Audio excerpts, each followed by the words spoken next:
Hey everyone, this is Jeff Risdon from Lions Wire and the Detroit Lions podcast. And today we're going to talk about 5 players that I don't want the Detroit Lions to draft in the upcoming draft. So let's get it.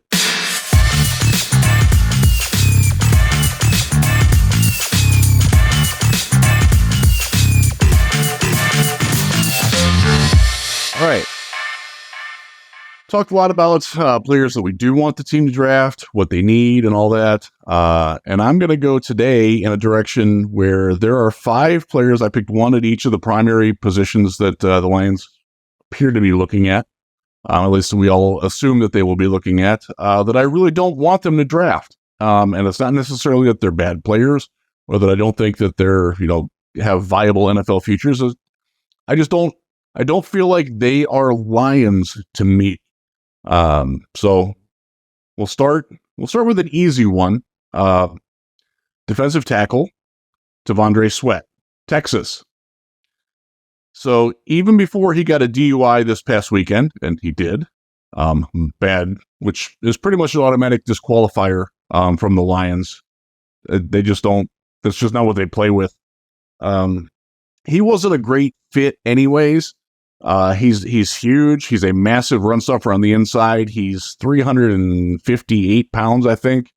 Weighed in a little bit higher than that at some points throughout his career. There was talk that he played actually at 380 at one point for the Longhorns. And look, he's good at what he does. He is a tank moving forward. He can stop double teams. He can stand up against them. He can anchor. He doesn't really generate a lot of pass rush, though. And one of the things that we've seen from him on film and at the Senior Bowl was you ask him to go laterally, he ain't going laterally. Sorry. So wasn't a tremendous fit anyways. He's also, I think, a little bit overvalued by a lot of folks. I think he's a guy was even before the DUI or DWI, I should say, probably wasn't going to go before the 3rd round, maybe the 4th round, just because the NFL doesn't value nose tackles that don't rush the passer all that much. And quite frankly, the Lions don't either. So he's an easy one. We'll cross him off the list. And I think that's one that will probably not be too controversial. The next one is a guy, though, that I think that a lot of Lions fans really like. And I get why you like him. I get why the team likes him. And I've heard that the team likes him. Heard from multiple sources multiple times that the team is interested in, but I'm not into Ennis Rakestraw, the cornerback from Missouri. I'm just not. And there's a couple of reasons. First off, injuries. Missed a season with a torn ACL. Had 2 separate groin injuries last year, one of which requires sports hernia surgery or core muscle surgery. That to me is soft tissue issues. I don't like that. And I will freely admit, I am not somebody who likes taking risk on injuries, which sort of makes me the anti-Brad Holmes. And I diverge with the GM there. That's just the way I am. I am much more cautious about injuries than anything else. And his injury history and the way that he suffered the injuries, they concern me a little bit. Then there's the play. He's pretty good at the corner. If you let him jam, he's good. Attack the run, no question. I get the game film and I get why people find him appealing. I don't like the fact that he doesn't have that extra gear and chase gear if he has to flip his hips and then run with a speedy guy.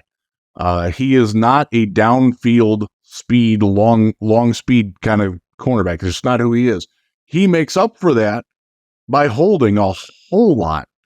And he got away with it for the most part in Missouri. As happens in college football, you can get away with that. And there will be times when he gets away with it in the NFL too.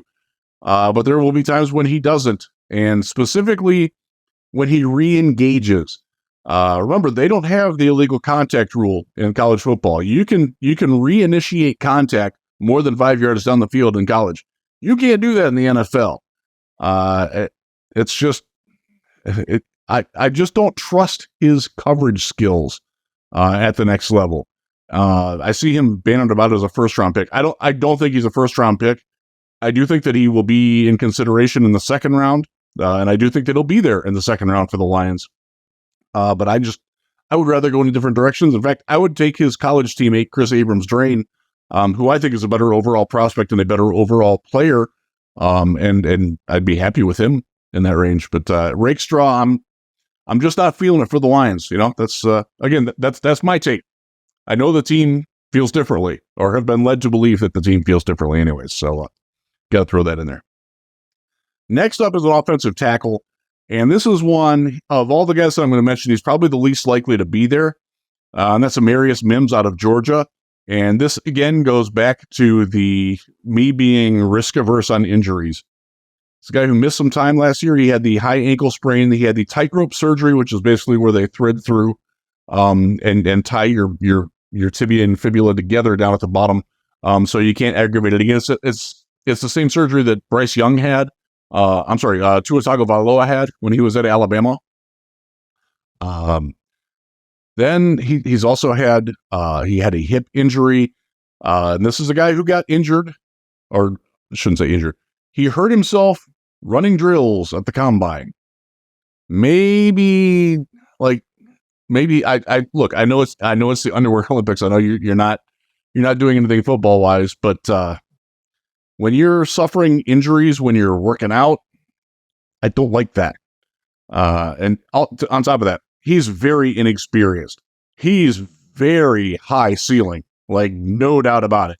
If he puts it all together at his size with his movement skills and his length and strength, he's going to be really, really good.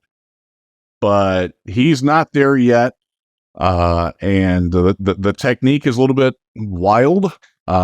Sometimes it's great. Sometimes it's very high. And I would just rather another team take the risk on that. It's not that I don't think that Mims is going to be a good player, but there's a lot of variables with him. And I would rather take somebody cleaner, somebody that offers a little bit more NFL readiness. This is a guy who played under 900 snaps.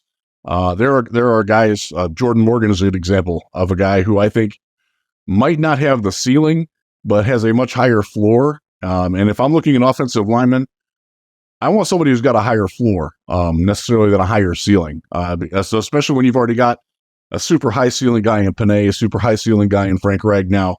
I want guys who won't be the weakest link, or because quite frankly, we've all seen this. Teams attack the weakest link on the offensive line. All defenses know how to do it. Those of you who don't like Aaron Glenn have to acknowledge that even he knows how to do that. So yeah, that's one that I'm going to be out on. And then again, I don't know how the Lions feel about him. I haven't heard one way or the other on it, but I kind of think that he's going to be gone before then. He's going to be in the top 10, 15 of a lot of people's big boards. Not mine, but I get it, but I just don't see the appeal there for the Lions. Too many variables that could go the wrong way with him. Let's get to another one. Chop Robinson, edge, Penn State. Probably the best generator of pressure in college football last year.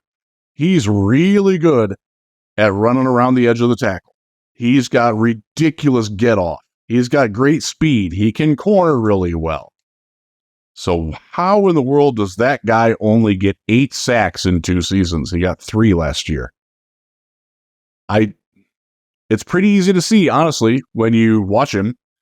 He doesn't really understand how to play football all that well. And it's not like he's gotten better at it either. He doesn't have a plan when he rushes other than, I'm going to try to beat this guy or run really fast around him. Every now and then I'll set him up with an outside move and I'll cut back inside and try to cross his face. And then I will run into the guard because I don't have great vision. I worry a lot about Chop.